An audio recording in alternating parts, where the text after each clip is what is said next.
Saudara PKS yang tampak ingin dirangkul oleh Prabowo sepertinya bakal terganjal oleh Partai Gelora. Gelora resisten menolak PKS bergabung, lalu benarkah ini berpotensi untuk mengancam kesolidan koalisi Prabowo? Kita akan bahas sore hari ini di Rumah Pemilu bersama dengan Direktur Algoritma Research and Consulting sekaligus juga dosen ilmu politik dari Universitas Indonesia. Ada Mas Aditya Perdana. Mas Adit, halo selamat sore. Kalau Gelora bilang PKS ini kan nggak punya gagasan untuk bergabung dengan Prabowo, untuk koalisinya Prabowo. Apa yang bisa Anda baca dari pernyataan Partai Gelora ini penolakan secara tegas kah terhadap PKS? Iya, kita harus memahami bahwa PKS dan Gelora itu memang punya dinamika ya.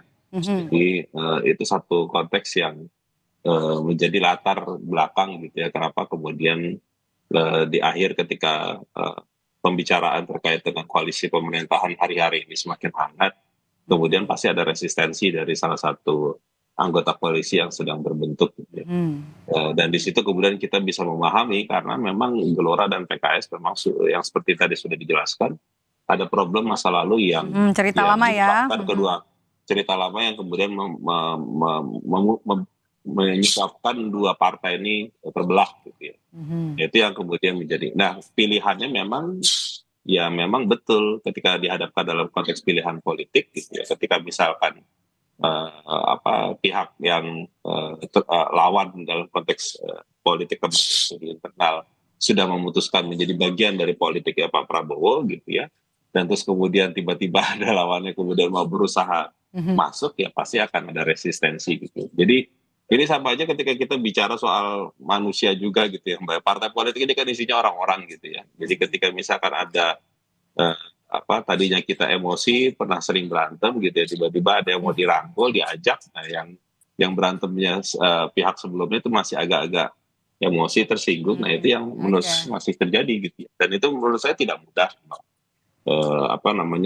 bagi pihak yang sedang berada di dalam koalisinya Pak Prabowo gitu ya, terutama Gelora gitu ya, untuk melihat kok PKS mau ikutan gabung gitu ya, padahal kemarin dia berada di posisi yang berseberangan gitu ya dengan Pak Prabowo. Oke, Mas Adit, resistensi dari Partai Gelora ini lebih kuat kemana? Khawatir jatah menterinya berkurang atau memang benar-benar pure karena konflik internal masa lalu?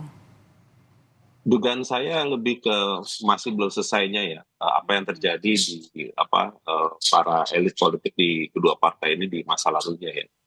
Saya pikir kalau soal jatah menteri segala macam, kalau kita bicara soal posisinya Gelora ini sebenarnya relatif akan sangat berbeda gitu ya ketika dihadapkan dalam konteks yang lain, misalkan Nasdem, PKB yang jauh lebih besar perolehan suaranya dan mereka ternyata tidak resisten gitu ya.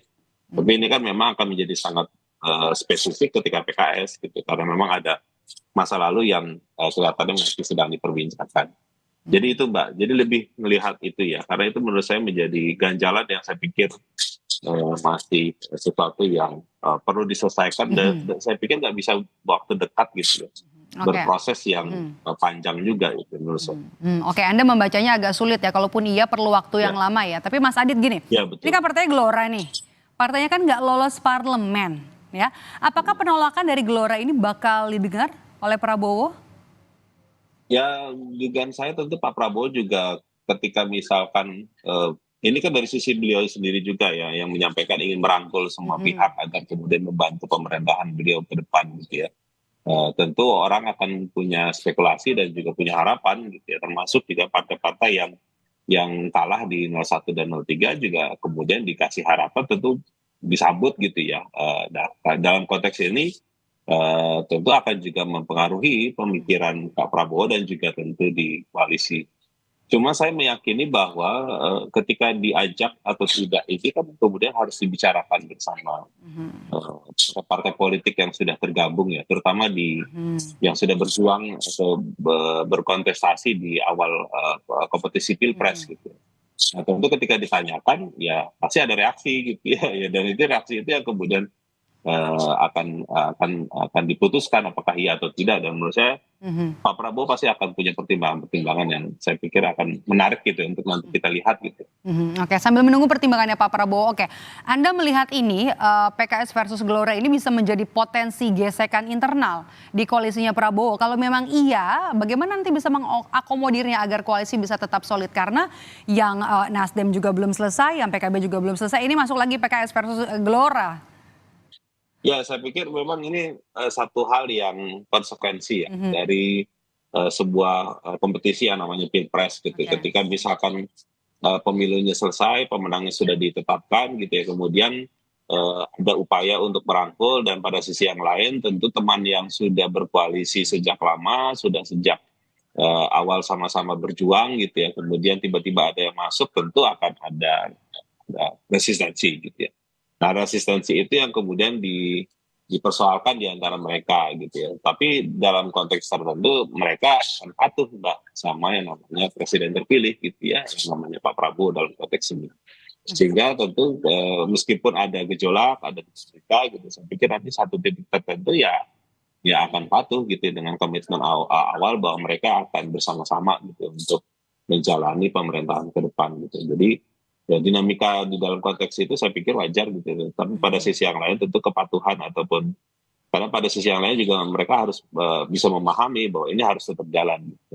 Apapun keputusannya itu ya dikembalikan kepada presiden terpilih dalam konteks ini Pak Prabowo ya. Keputusan itu akan seperti apa. Mas Adit, Daniel Anzar Simanjuntak kan kemarin sempat bilang kalau Prabowo ini kan sedang mengalami dilema kepemimpinan. Di satu sisi Prabowo Subianto ingin merangkul semua pihak, tapi di sisi lain harus realistis kan terhadap koalisi karena terlalu besar. Kemudian juga bagaimana dengan koalisi yang memang dari awal atau sejak awal sudah mendukung pasangan Prabowo Gibran. Sebenarnya langkah apa yang harus diambil oleh seorang Prabowo Subianto, presiden terpilih?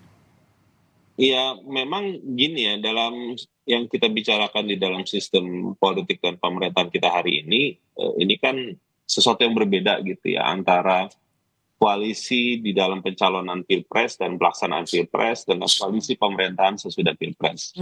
Nah, karena itu dua hal yang berbeda, maka tema ini kemudian menjadi sesuatu yang kemudian harus dibicarakan gitu ya, bahwa bisa jadi dan dimungkinkan bahwa koalisi yang terjadi pas Pilpres itu akan berbeda dengan koalisi ketika pemerintahan itu dijalankan. Artinya bisa jadi jauh lebih gebuk, lebih besar, lebih tambun dan segala macam. Nah, itu yang saya pikir harus dipahami dan disadari gitu dari sejak awal juga ketika pembuatan koalisi itu terjadi gitu ya.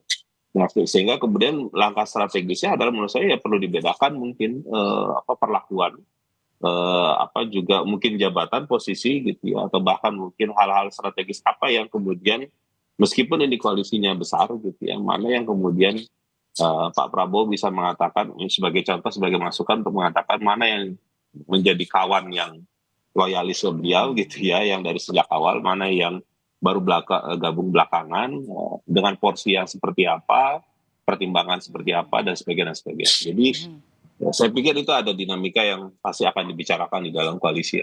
Jadi itu yang menarik, atau bahkan nanti siapa yang baru masuk belakangan dulu jadi lawan politik, sekarang mau diajak kawan, itu porsinya seperti apa, apakah belum masuk kabinet atau belum.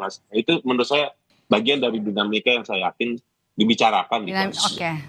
Termasuk juga harus perlu kehati-hatian ya terhadap koalisi gemuk yang nanti kemungkinan akan terjadi dalam pemerintahan Prabowo Gibran. Terima kasih sudah bergabung bersama kami. Baik, Mas Adit Aditya Perdana, Direktur Algoritma Research and Consulting, sekaligus juga dosen ilmu politik dari Fakultas Ilmu Sosial Ilmu Politik Universitas Indonesia. Sehat selalu, Mas Adit.